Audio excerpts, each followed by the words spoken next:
Olá, bem-vindos ao canal Software Mental.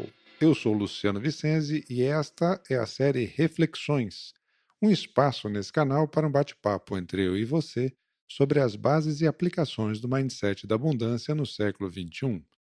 Este canal conta com o patrocínio e apoio técnico da Athena Media.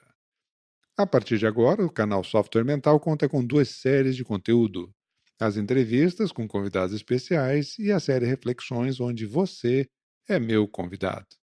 Você pode me ajudar a co-criar esta série enviando suas perguntas para o e-mail luciano@softwaremental.com.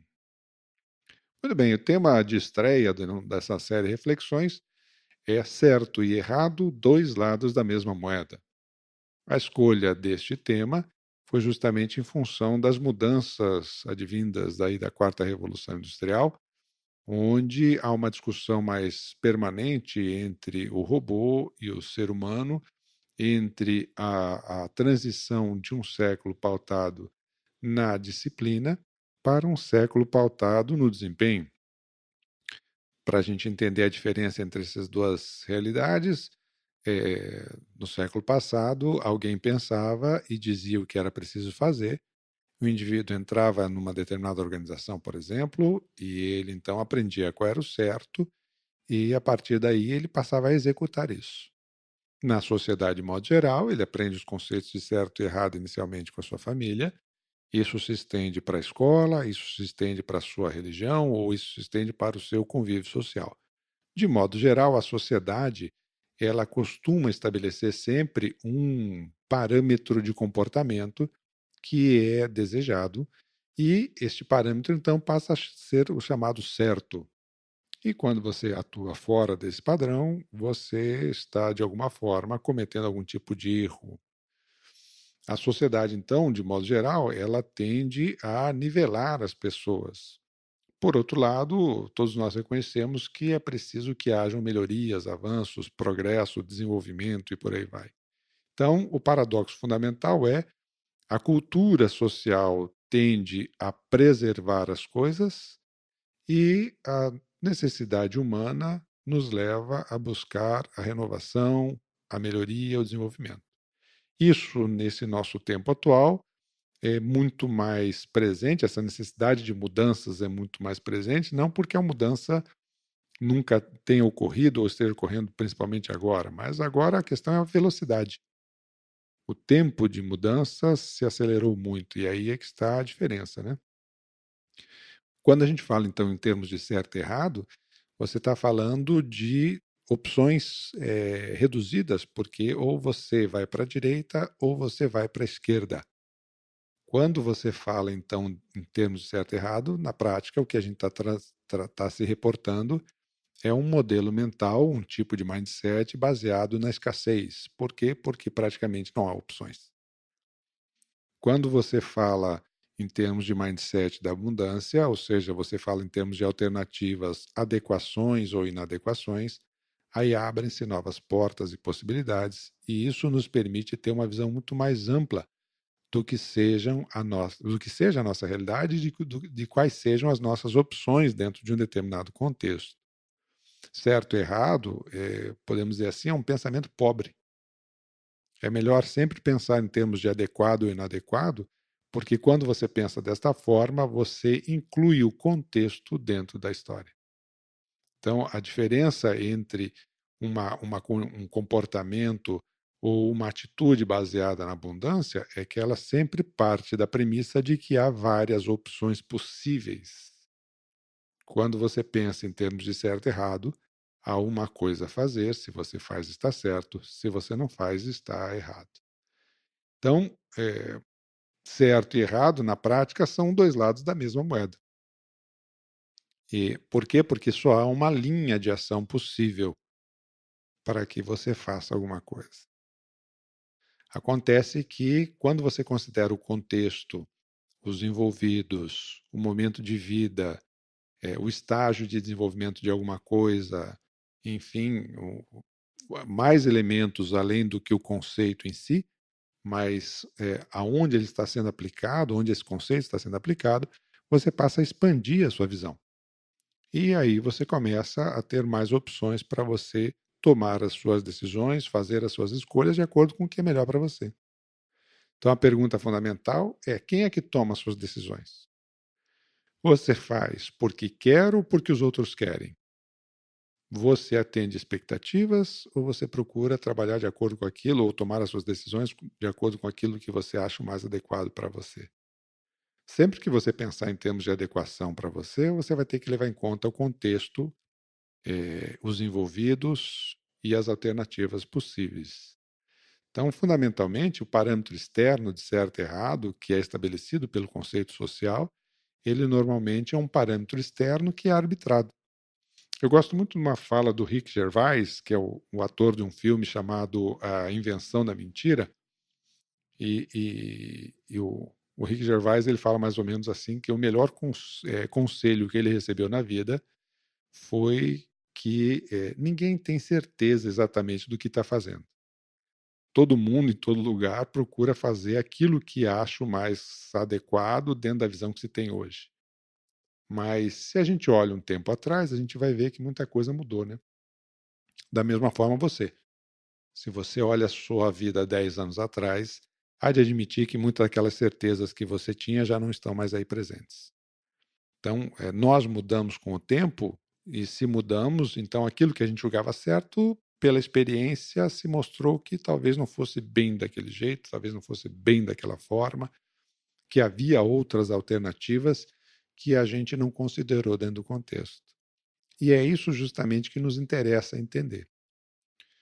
O primeiro contato que eu tive mais ou menos com essa linha de pensamento foi lá no final da década de 90 com um camarada chamado Eduardo de Bono, que é um escritor aí sobre o pensamento. E na época eu estava lendo um livro chamado PO, Além do Sim e do Não. PO é uma sigla que ele traz para Provocative Operation, ou seja, diante de uma situação entre o sim e o não, você pode optar por uma terceira opção. E essa terceira opção, que ele chama de pensamento lateral, na verdade te abre uma infinidade muito grande de outras opções, desde que você olhe a situação por outros ângulos. Sempre que eu olho uma situação e eu não estou vendo com clareza as decisões que eu tenho que tomar, provavelmente é porque a minha abordagem, o escopo, a perspectiva que eu estou olhando aquela situação, ela ainda está muito reduzida.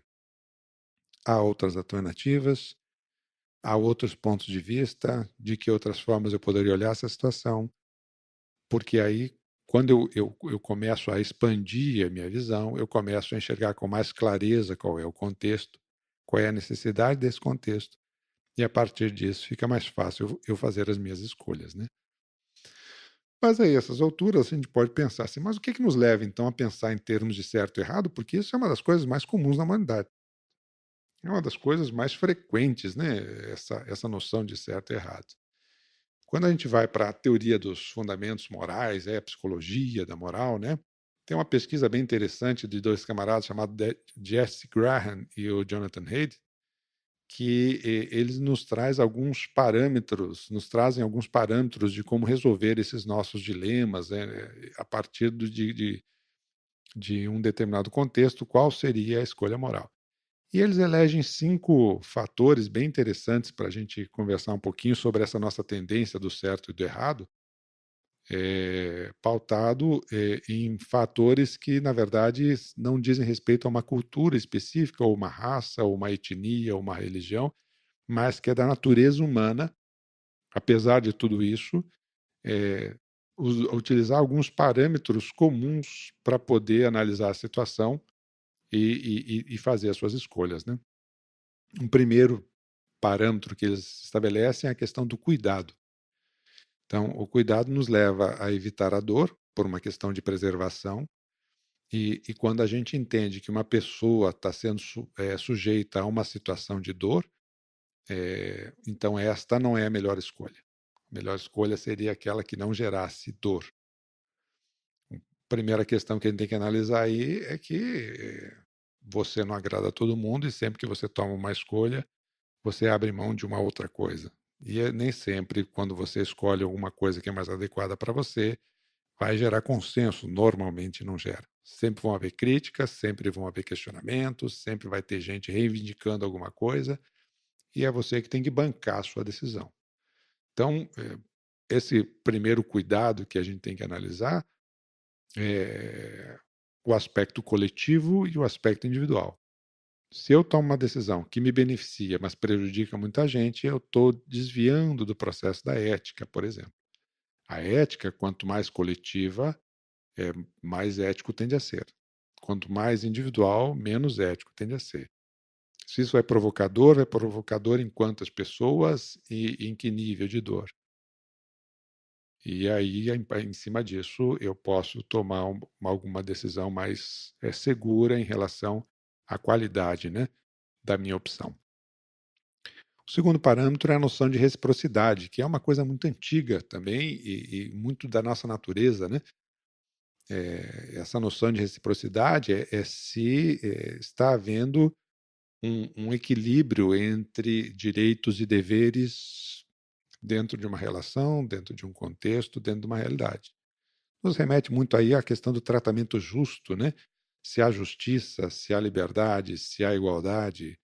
Essa noção de reciprocidade, por exemplo, permeia muitos dos relacionamentos, né? Esse relacionamento é um relacionamento onde há uma reciprocidade, é um relacionamento mais sadio. Onde não há reciprocidade, ou seja, sempre tem alguém doando muito e alguém recebendo muito, há alguma disparidade em termos de reciprocidade, não é um relacionamento muito saudável. O terceiro critério que eles estabelecem é o da lealdade, justamente pautado na nossa tendência grande a precisar estabelecer relações mais sadias com um determinado grupo de convívio, qualquer que seja esse grupo que eu escolha conviver. A lealdade, então, seria o que é benéfico para o grupo ou para os costumes estabelecidos pelo grupo que eu quero pertencer ou a que eu quero conviver. Achar que eu não convivo com nenhum grupo, eu não quero pertencer a nenhum grupo, é uma bobagem, porque nós somos essencialmente sociais e a solidão, ela normalmente é um problema crítico para o nosso bem-estar, para a nossa saúde, inclusive para a nossa longevidade. Há várias pesquisas que dizem que as pessoas que elas conseguem uma convivência positiva com o grupo, elas tendem a ser mais longevas do que aquelas que vivem sozinhas, né? A solidão normalmente gera problemas de saúde, de bem-estar, de equilíbrio socioemocional, propriamente dito, né? Então, essa lealdade ao grupo é você pertencer a alguma coisa. Tem um movimento, por exemplo, social, isso é curioso, né? Porque aí você chama lá os hipsters, que são os caras que não querem seguir tendência nenhuma, eles querem ser eles mesmos. Aí você olha um hipster e você vê que ele tenta ser todo diferente. Mas aí você olha um segundo hipster, um terceiro hipster, um quarto hipster, e você começa a ver que há um padrão entre os hipsters. Ou seja, eles formam um grupo da mesma forma. Então, essa lealdade se a sua decisão ela te remete a essa sensação de lealdade ao grupo, você tende a se sentir melhor com essa decisão. Se ela te afasta disso, você tende a se sentir pior com essa decisão. O quarto critério que eles se referem é a questão da autoridade. Muitas vezes, e muita gente ainda precisa que alguém de credibilidade diga qual é o certo e qual é o errado. Então, se alguém diz isso, eu sigo e eu acho que eu estou fazendo a coisa certa, né?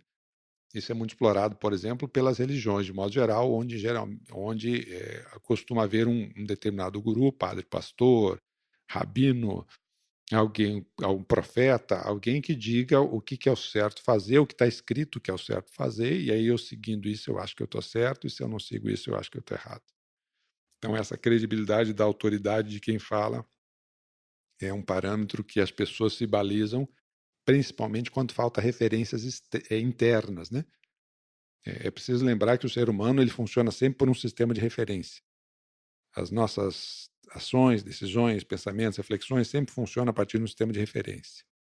Para muita gente, esse sistema de referência é externo, ou seja, são os outros que dizem, ou é a sociedade, ou é a minha religião, ou é o meu sistema de crenças que diz o que eu devo fazer.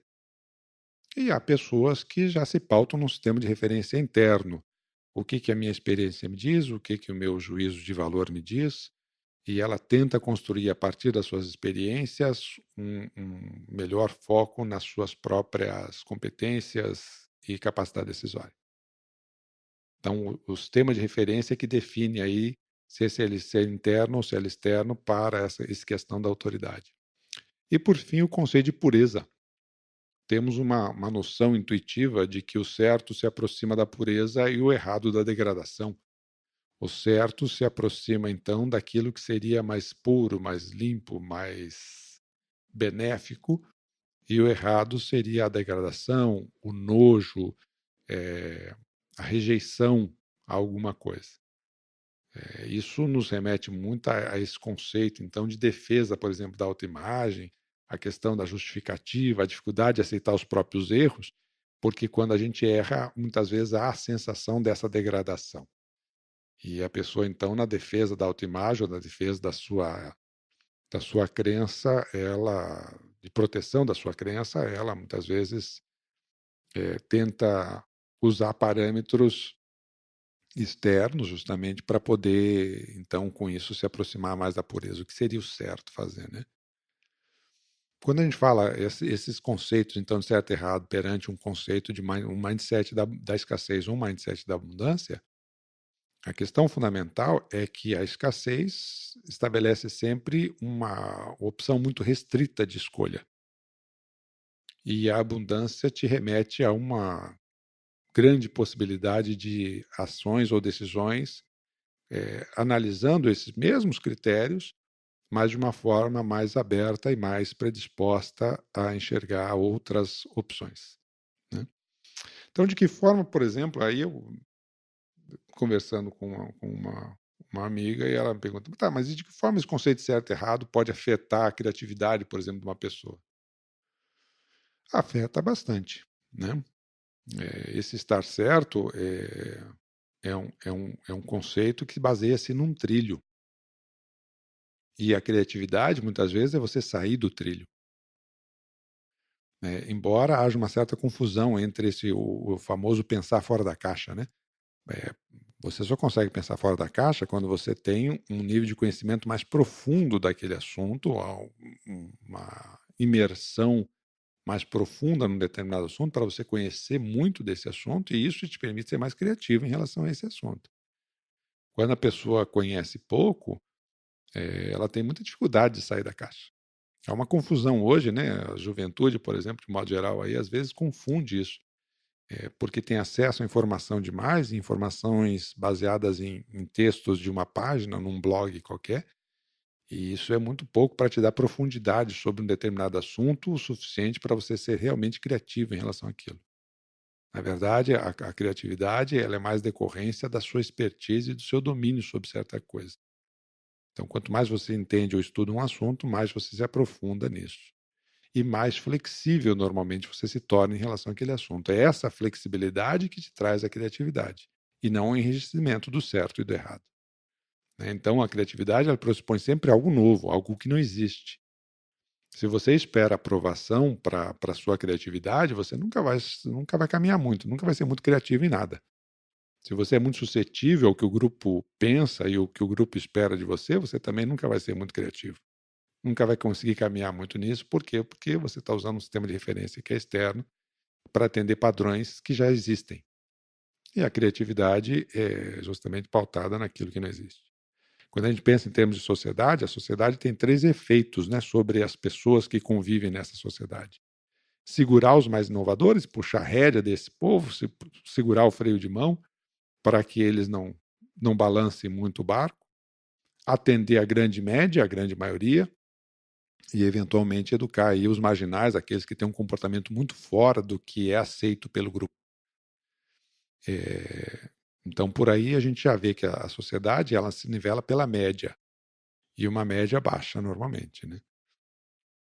E os inovadores são justamente aqueles que procuram romper com um determinado padrão estabelecido. Então, aí você já vê que o conceito de certo e errado, de fato, limita muito a criatividade de uma pessoa, que ela espera reconhecimento ou aprovação dos outros para sua criatividade. Essa nunca vai andar muito longe em relação a isso.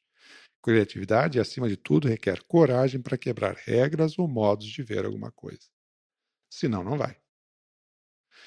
Bom, a essas alturas a gente já começa a chegar, então o que eu preciso fazer, né, para sair desse conceito, esse conceito aí de certo e errado, essa linha muito restritiva de pensar. Como é que eu posso expandir as minhas fronteiras mentais? Como é que eu posso ver as coisas por outro ângulo?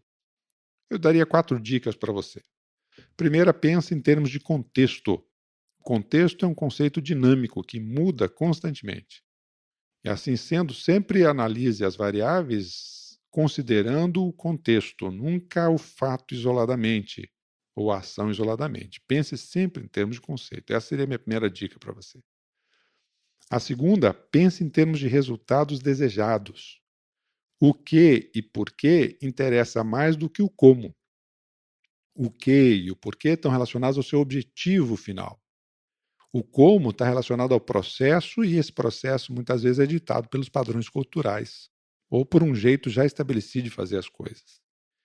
Quando você pensa e põe o seu foco no seu objetivo final, aí a forma de fazer podem existir várias, muitas formas de fazer. Então não se prenda à forma de fazer, se prenda ao objetivo e busque maneiras alternativas de chegar lá. Uma terceira dica que eu daria para você é assim, ó, procure entender melhor o que é importante para você. Quais são os seus valores, efetivamente, aquilo que realmente importa, faz diferença para você. Porque quando você tem isso mais claro, fica mais fácil você usar o seu parâmetro de referência interno e trabalhar mais com adequação. Quando você não sabe, você vai pelo que os outros dizem e aí fica muito limitado dentro desse conceito ainda. E por fim, a minha quarta dica é: assuma realmente a responsabilidade das suas escolhas e dos seus resultados. Sempre que eu fico tentando achar um responsável ou um culpado, ou tentando explicar por que é que eu não consigo alguma coisa, eu ainda estou preso a esse conceito de defesa, que é a decorrência do certo e errado. O certo e errado é um conceito que está sempre ligado à defesa, portanto, à escassez. E o mindset da abundância nos leva para as possibilidades. Então, um primeiro passo para eu viver as possibilidades de uma forma mais ampla é eu trazer para mim mesmo a responsabilidade das minhas escolhas e a responsabilidade dos resultados. Eu tenho uma filosofia de vida que eu uso há muito tempo e tem me ajudado sempre muito nesse período todo. Eu costumo dizer assim: se eu tenho um problema, o problema é meu. Se eu não resolvo, o problema sou eu. Isso porque, se alguma coisa me afeta e me diz respeito, isso é um problema que é meu. Cabe a mim fazer alguma coisa para modificar esse estado de coisas. E se eu não faço alguma coisa para modificar esse estado, então está faltando iniciativa, está faltando proatividade, está faltando ação da minha parte. Se eu tenho um problema, o problema é meu. Se eu não resolvo, o problema sou eu. Então, traga para si a responsabilidade. Muito bem, minha gente, vamos aqui encerrando então esse nosso primeiro tema das reflexões. Lembrando a importância da gente buscar, então, se a gente quiser estar cada vez mais atualizado com as possibilidades alternativas para trilhar caminhos mais satisfatórios nesse nosso século XXI, vamos buscar expandir as nossas fronteiras mentais, vamos procurar sair do modelo linear do certo e errado, né? Lembre-se que para que você explore melhor as suas possibilidades, é preciso que você desenvolva autonomia, e autonomia significa que o local de controle da sua vida é interno. É você que governa a sua vida, não são os outros que governam a sua vida. Segundo ponto fundamental é para a gente entender que você só consegue ter uma boa coletividade quando você tem uma boa individualidade. Não há um bom convívio coletivo se não há uma individualidade sadia. O certo e errado é apenas um viés, normalmente coletivo, mas que, quando estabelecido ou seguido cegamente, ele se torna extremamente limitante. Então, entenda mais você, conheça mais você, trabalhe mais a sua individualidade para que você possa compartilhar as suas ideias, os seus insights, as suas expansões de conhecimento de uma forma mais sadio com as pessoas com quem você convive. Então vamos ficando por aqui, e eu reforço o meu convite para criar com você o nosso bate-papo aqui nessa série Reflexões. Você me manda suas dúvidas e questões e a gente vai elaborando o nosso roteiro do nosso bate-papo aqui. luciano@softwaremental.com. Se você quiser o seu nome divulgado, escreva a sua pergunta lá na mídia social onde você acessou esse episódio aqui. Se não, me manda por e-mail as suas questões e a gente faz um compartilhamento juntos aqui. Tá bem? Vamos ficando por aqui. Um abraço a todos e até um próximo episódio da série Reflexões. Até mais.